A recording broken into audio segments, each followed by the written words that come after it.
Hello प्यारे बच्चों, स्वागत है आपका अपने YouTube channel LK Sir Study Hub में, जहां आप इंग्लिश व्याकरण को पढ़ते पढ़ते आज की वीडियो में एडवर्ब पढ़ने वाले हो। ठीक, यहाँ मैंने सामने लिख दिया है इंग्लिश ग्रामर, ताकि आपको पता रहे कि इंग्लिश ग्रामर पढ़ रहे हो। और जैसा कि मैंने आपको पहले बता रखा कि आप इस पर अभी मैंने इंग्लिश ग्रामर स्टार्ट किया, और भी अदर वीडियो आप पढ़ने को पाओगे। तो स्टार्टिंग इसलिए मैं बार बार आपको याद दिलाता रहता हूँ, क्योंकि आज जो है भारतीयों की दशा वही का चुप साधी रहा हनुमंता वाली स्थिति है। तो इसलिए बताने की ज़रूरत पड़ती है, क्योंकि आप कभी कभी मिस कर जाते हो ना कि कहाँ क्या था। अब हम लोग क्लास में पढ़ाते तो पता है, फिलहाल यहाँ उन सारी चीज़ों पे बहुत ज़्यादा लंबा डिस्कस नहीं करूँगा। ये आपको भी पता होगा कि आप कितने मन से पढ़ते हो। तो थोड़ा सा ध्यान दिलाने के लिए लिखा हूँ इंग्लिश ग्रामर एडवर्ब, ठीक, कि ताकि आपको पता चले कि आप इंग्लिश ग्रामर पढ़ रहे हो। और इंग्लिश ग्रामर के अंतर्गत आज हम लोगों को एडवर्ब पढ़ना है। ठीक, एडवर्ब का आज शुरुआत होना है। तो एडवर्ब की देखो परिभाषा मैंने लिख दिया है कि क्रिया विशेषण वह शब्द है जो किसी वर्ब, एडजेक्टिव या किसी अन्य एडवर्ब की विशेषता बताता है। उसी को इंग्लिश में भी लिख दिया हूं, adverb is a word which is used to qualify verbs, adjective और एनी अदर एडवर्ब। वास्तव में मैं बता दूं कि एडवर्ब के बारे में भी आपने जो देखा, लिखा, पढ़ा, ये वास्तव में बहुत छोटी बात है, बहुत छोटी परिभाषा है। तो परिभाषाएं छोटी बनाने के कारण ही आदमी काट पीट करता है, अन्यथा परिभाषाएं बहुत लंबी हो जाती हैं। अगर किसी के बारे में पूरा डिटेल बात की जाए तो परिभाषा को छोटा करने के लिए यह किया गया है। अब इसे छोटा करना हो तो एडवर्ब के बारे में एक बात और प्रचलित है, add something verb is called adverb. मतलब कि वह शब्द जो क्रिया में कुछ जोड़ दे उसे एडवर्ब कहते हैं। कारण ऐसा क्यों बोला गया, हर परिभाषा के पीछे कोई ना कोई लॉजिक दी जा सकती है या डिस्कशन किया जाए तो। जैसे एडवर्ब जो है ना, वो बेसिकली क्या करता है, वर्ब को ही ज़्यादा मॉडिफाई करता है। इसलिए लोगों ने वर्ब से परिभाषा बना दिया कि add something verb is called adverb. अभी आप देखो यहाँ क्या लिखा गया है कि वर्ब, एडजेक्टिव या किसी अन्य एडवर्ब की विशेषता बताता हो। अभी पहली परिभाषा जो थी उसमें केवल वर्ब पे फोकस किया गया। यहाँ आप देख लो क्या हुआ है कि वर्ब, एडजेक्टिव और एडवर्ब, इन तीनों पर फोकस किया गया है। अभी आप देखो नोट मैंने लिख रखा है कि एडवर्ब नाउन, प्रोनाउन एवं इंटरजेक्शन को छोड़कर, व्यापकता अगर देखते हो तो देखो, नाउन को छोड़ दो, प्रोनाउन को छोड़ दो, इंटरजेक्शन को छोड़ दो, शेष जितने पार्ट्स ऑफ स्पीच हैं सबकी विशेषता बताता है।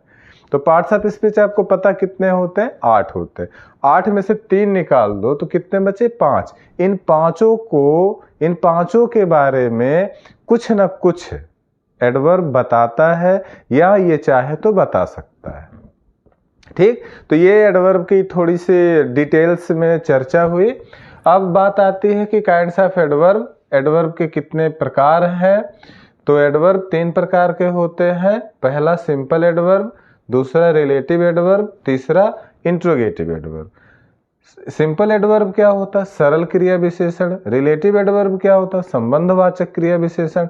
इंट्रोगेटिव एडवर्ब क्या होता है, ऐसे विशेषण जो प्रश्न पूछने का काम करते हैं या प्रश्न पूछने में सहायता करते हैं, उन्हें क्या कहते हैं, प्रश्नवाचक क्रिया विशेषण करते हैं।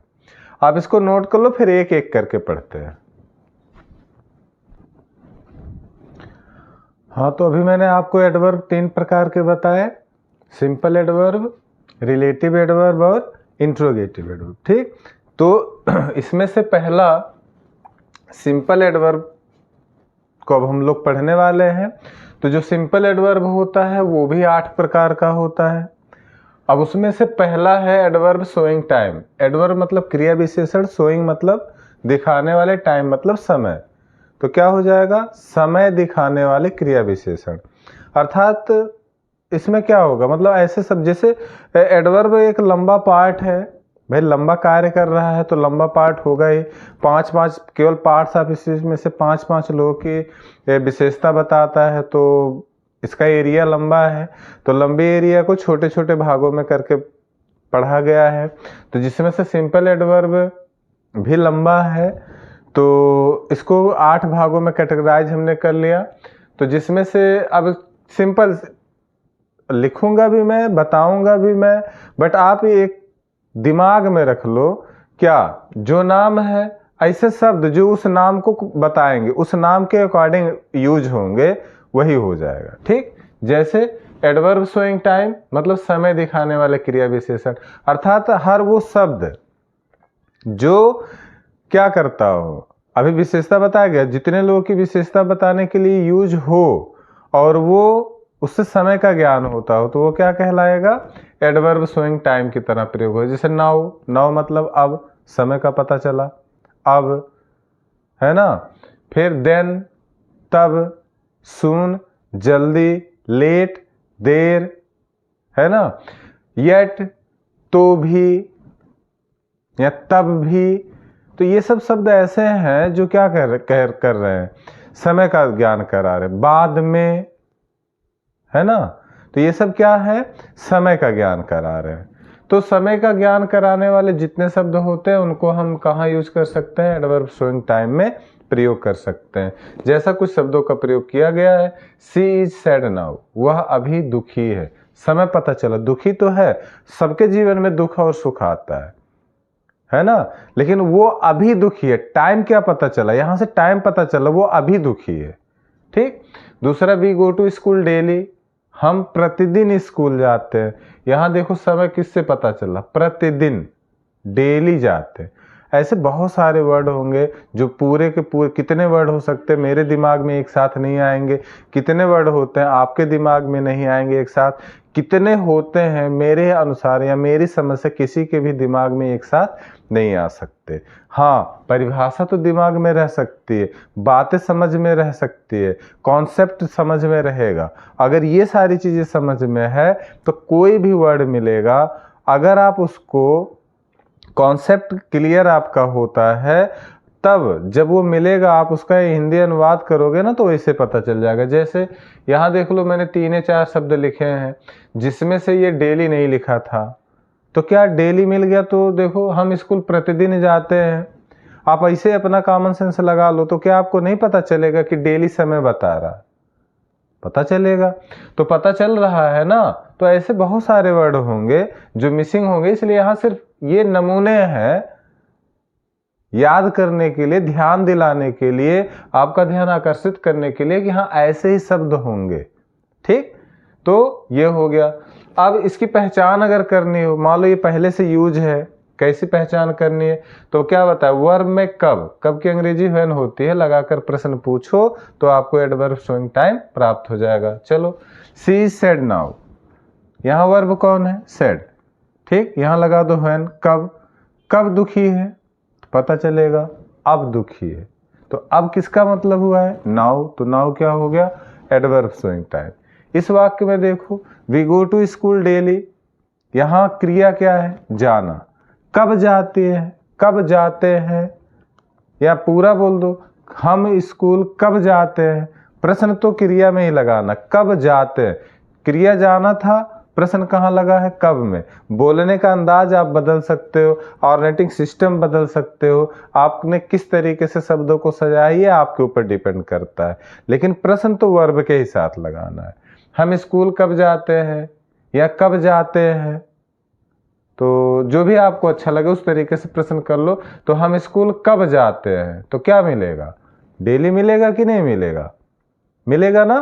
तो डेली इसी तरीके से आप इसकी पहचान कर सकते हो। डेली क्या हो गया, एडवर्ब शोइंग टाइम, मतलब ये एडवर्ब है, और ये एडवर्ब कौन सा काम करता है, तो समय दिखाने का काम करता है। ठीक, दूसरा है एडवर्ब शोइंग प्लेस। प्लेस मतलब स्थान, अर्थात इसकी हिंदी क्या हो जाएगी, स्थान दिखाने वाले क्रिया विशेषण। अब स्थान दिखाने वाले भी, जैसे समय बताने वाले बहुत होते हैं, वैसे स्थान बताने वाले भी बहुत होते हैं। कुछ के नाम यहाँ लिखे गए हैं, जैसे here, there, for, near, down, in, out, up, है ना, इनटू, इस तरीके से बहुत सारे शब्द होते हैं।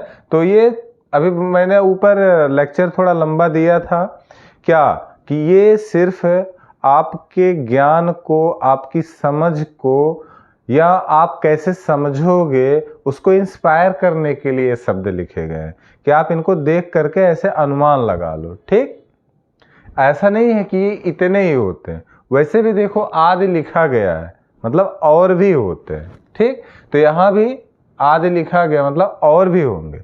एग्जाम्पल देख लो, द प्रिंसिपल इज आउट, प्रधानाचार्य बाहर है। सोहन विल गो दियर, सोहन वहां जाएगा।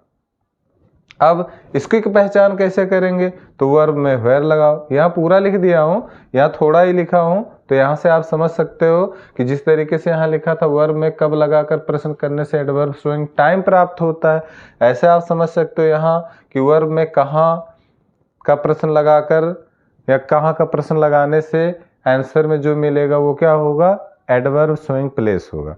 तो यहाँ पूरा लिख दिया था इसलिए यहाँ थोड़ा लिखा हो कि अगर आपको एडवर्ब शोइंग प्लेस जानना है तो वर्ब के साथ क्या करो, वेयर का क्वेश्चन लगा दो, चेक करो। वर्ब यहाँ क्या है, यहाँ भी जाना है। सोहन कहाँ जाएगा, तो क्या मिलेगा, सोहन कहाँ जाएगा, वहां जाएगा, दियर। ठीक, दियर एडवर्ब हो गया। द प्रिंसिपल इज आउट, प्रधानाचार्य कहाँ है, तो क्या मिलेगा, बाहर, अर्थात आउट क्या है, एडवर्ब है। ठीक, तो ये दो हैं, इनको नोट कर लो, फिर तीसरे से को बताता हूं। हाँ, तो तीसरा जो सिंपल एडवर्ब है वो है एडवर्ब शोइंग नंबर, जो तीसरे नंबर पे आता है। अब ये क्या काम करता है, देखो यहाँ लिखा गया, इस क्रिया विशेषण से यह पता चलता है कि कार्य कितनी बार हुआ है। ठीक, नंबर मतलब संख्या, तो संख्या दिखाने वाले क्रिया विशेषण, तो यहां संख्या में क्या दिखाना है, टाइम कितनी बार हुआ है। ठीक, often, always, never, once, again आदि का प्रयोग एडवर्ब शोइंग नंबर में किया जाता है। ये कुछ शब्द हैं और कितनी बार, अभी मैं बार बार उसी शब्द को रिपीट करना नहीं चाहता क्योंकि बेकार में वीडियो में फालतू बातें रख करके वीडियो बड़ा करना अच्छा नहीं है। तो ये बता चुका हूं कि ये सब एक नमूने, एक छोटा सा एग्जाम्पल है जिससे आपके ज्ञान को पता चले कि हाँ ऐसे ही वर्ड होते हैं। ठीक, तो ऐसे ये वर्ड हैं जो एडवर्ब शोइंग नंबर में प्रयोग किए जाते हैं। एग्जाम्पल है, ही ऑफ्टन गोज टू दिल्ली, वह प्रायः दिल्ली जाता है। ऑलवेज स्पीक द ट्रूथ, सदैव सत्य बोलो। मेन क्या है, पहचान जानो। तो वर्ब में हाउ मेनी या हाउ ऑफ्टन का प्रश्न लगाओ। देखो ये क्या है, गोज, वह कितनी बार जाता है, क्या मिलेगा, ऑफ्टन, प्रायः जाता है या कई बार जाता है। फिर ऑलवेज स्पीक द ट्रूथ, सदैव सत्य बोलो, हमेशा कैसा बोलो, है ना, तो क्या मिल जाएगा, ऑलवेज। ऑलवेज से क्या पता चला, टाइम नहीं पता चला। जैसे आज सत्य बोला तो कल नहीं बोलेंगे, कल भी बोलेंगे, परसों बोलेंगे, चौथे रोज बोलेंगे, जितने दिन वैसे बीतते जाए सब दिन क्या करना है, सत्य बोलना है। तो ये नंबरिंग बता रहा है। ठीक, फिर अगला है एडवर्ब शोइंग मैनर, आदत, ढंग, रीत। मैनर का मतलब होता है आदत, ढंग, रीत, तरीका, कुछ भी बोल सकते हो, दिखाने वाले क्रिया विशेषण। तो यहाँ बताया है कि इस क्रिया विशेषण द्वारा आदत, ढंग, रीत, जो इसके अर्थ से पता चलता है। इसके बाद भी एक चीज ये बताता है और वो क्या है कि देखो यहाँ लिख दिया, यह ज्ञात होता है कि कार्य किस प्रकार हुआ है। यहाँ क्या ज्ञात हो रहा था, कितनी बार हुआ है। मैनर क्या करता है, किस प्रकार हुआ है। आदत, ढंग, रीत तो बताएगा ही बताएगा, इसके तरह ये बताएगा किस प्रकार हुआ है, अच्छे से, खराब से, है ना। तो एग्जाम्पल है, एग्जाम्पल से पहले कुछ शब्द है जैसे quickly, bravely, hard, fast, well. Quickly जल्द, कब मान लो जल्दी से किया, पता चला, मैनर। ब्रेवली बहादुरी से किया, हार्ड कठिनाई से किया, फास्ट जल्दी किया, वेल अच्छा किया। तो ये सब शब्द ऐसे हैं जिनका प्रयोग हम एडवर्ब शोइंग मैनर में करते हैं। तो इसे आप नोट कर लो, फिर इसके एग्जाम्पल और पहचान को बताता हूं। चलिए, तो एडवर्ब शोइंग मैनर में एग्जाम्पल और पहचान रह गए थे जिसको मैंने यहाँ लिख दिया है। एग्जाम्पल है, द बॉय वर्क्स हार्ड, बच्चे या लड़का कठिन परिश्रम करता है। ही स्पीक क्लियरली, वह स्पष्ट बोलता है। अब पहचान क्या है, वर्ब में हाउ या इन व्हाट मैनर लगा के प्रश्न करो। जैसे the boy works hard, how कैसे। ठीक, बच्चा कैसे परिश्रम करता है, तो पता चलेगा कठिन परिश्रम करता है। यहाँ वह कैसा कैसे, कैसा हाउ से ही होता है, वह कैसा बोलता है, तो पता चलेगा अस्पष्ट बोलता है। इसका मतलब यहाँ हार्ड एडवर्ब है, यहाँ क्लियरली एडवर्ब है, क्योंकि हाउ का प्रश्न लगाने से यही मिला है। अब अगर आप इन व्हाट मैनर लगाओगे ना तब भी आपको यही मिलेगा। किस ढंग से परिश्रम करता है तो मिलेगा कठिन। यहाँ किस ढंग से बोलता है तो मिलेगा स्पष्ट। इसका मतलब क्लियरली और हार्ड ही क्या है, एडवर्ब है। ठीक। पांचवा था adverb showing degree or quantity. तो डिग्री आर क्वांटिटी का मतलब होता है मात्रा अथवा परिणाम। तो मात्रा अथवा परिणाम बताने वाले, तो इसको मैंने लिख भी दिया है क्योंकि अभी कभी कभी मिसिंग हो जाएगा। जो शब्द कभी कभार मिलता है उसकी हिंदी मिस होने लगती है। तो जिन शब्दों से मात्रा अथवा परिणाम का ज्ञान होता है, देखो परिमाण और परिणाम में अंतर है। ये जब मैं साइंस पढ़ाऊंगा तो आपको बताऊंगा। फिलहाल अभी ये जानो ये परिमाण नहीं है, परिणाम है। ठीक, रिजल्ट जिसको बोलते हैं। तो मात्रा अथवा परिणाम का ज्ञान होता है, उन्हें मात्रा अथवा परिणाम दिखाने वाले क्रिया विशेषण कहा जाता है। अब कौन कौन से हैं जो इसका काम करते हैं, तो कुछ यहाँ लिखे गए हैं। वेरी, रेदर, इनफ आदि का प्रयोग मात्रा अथवा परिणाम दिखाने के लिए किया जाता है। एग्जाम्पल है यू आर क्वाइट राइट, तुम बिल्कुल ठीक हो। The day is very cold, दिन बहुत ठंडा है। तो देखो इसमें की पहचान कैसे करेंगे, हाउ मच लगाकर। यू आर क्वाइट राइट, तुम कितने सही हो, तो क्या मिलेगा, बिल्कुल, अर्थात क्वाइट क्या है, एडवर्ब है। The day is very cold, कितना ठंडा है, तो बहुत ठंडा है, मतलब वेरी क्या है, एडवर्ब है। ठीक, चलिए तो सिंपल एडवर्ब में 3 रह गए हैं, इनको भी फटाफट देख लेते हैं, उसके बाद आज की वीडियो समाप्त करेंगे। छठवां है एडवर्ब शोइंग अफर्मेशन और 7वां है एडवर्ब शोइंग निगेशन। इन दोनों को मैं एक साथ ही बता दे रहा हूँ इसमें, क्योंकि बताने जैसा ऐसा कुछ खास है नहीं। अफर्मेशन क्या हो, अगर कार्य का होना पता चलता है या किया जाना पता चल रहा है तो वो क्या हो जाएगा, एडवर्ब शोइंग अफर्मेशन। अगर कार्य का होना अथवा ना होना पता चलता है तो क्या पता चलेगा, एडवर्ब शोइंग निगेशन। मतलब सिंपल है कि अगर कोई एडवर्ब ऐसा है जो अफर्मेशन हाँ वाला भाव दिखा रहा है तो वो अफर्मेशन होगा। अगर कोई एडवर्ब ऐसा है जो निगेटिव सेंस दिखा रहा है तो निगेशन का भाव होगा। एग्जाम्पल से क्लियर कर लेते हैं। वी नो यू वेल, हम तुम्हें अच्छी तरह जानते हैं या हम तुम्हें भली भांति जानते हैं। ठीक, पॉजिटिव रिजल्ट मिला तो क्या हो गया, यहाँ जो वेल है वो क्या होगा, अफर्मेशन होगा, एडवर्ब शोइंग अफर्मेशन। यहाँ श्योरली यू आर राइट, निश्चित रूप से तुम सही हो, तो क्या हो रहा है यहाँ, निश्चितता। ठीक, तो ये श्योरली क्या हो गया, एडवर्ब होगा। ठीक, इसी प्रकार एडवर्ब शोइंग निगेशन में है, नकारात्मक सेंस देगा, निगेटिविटी बताएगा तो वो क्या हो जाएगा, adverb showing negation. Example, he never tell a lie, वह कभी झूठ नहीं बोलता। लग गया नेवर, तो ये क्या हो गया, adverb showing negation. You do not play, तुमने नहीं खेले, नॉट लग गया, मतलब एडवर्ब शोइंग निगेशन। 8वां जो है लास्ट, वो क्या था, adverb showing reason, purpose and consequence. Reason देखो इसकी हिंदी भी मैंने लिख दिया ताकि भूले ना। रीजन कारण होता है, पर्पोज उद्देश्य होता है, एंड कॉन्सिक्वेंस मतलब परिणाम होता है। तो परिणाम, कारण, उद्देश्य दिखाने वाले क्रिया विशेषण। तो अधिकतर 2 ऐसे हैं जिनका प्रयोग इसमें किया जाता है। एक का एग्जाम्पल मैंने लिख दिया है, दूसरे के लिए जगह नहीं है, अभी बता देता हूँ। पहला देखो सो दैट है, दूसरा ऑन अकाउंट ऑफ होता है। जैसे देखो यहाँ क्या है, Ramu worked hard so that he might get success. Ramu माने रामू कोई नाम है, वर्केड हार्ड कठिन परिश्रम करता है, सो दैट माने ताकि, ही माइट वह सके, गेट माने पाना, सक्सेस माने सफलता। ठीक, देखो क्या हुआ, वह कठिन परिश्रम कर रहा है, तो इसके देखो ये इसके कारण हो गया, कारण बोल सकते हो, कठिन परिश्रम के कारण सफलता पा सके।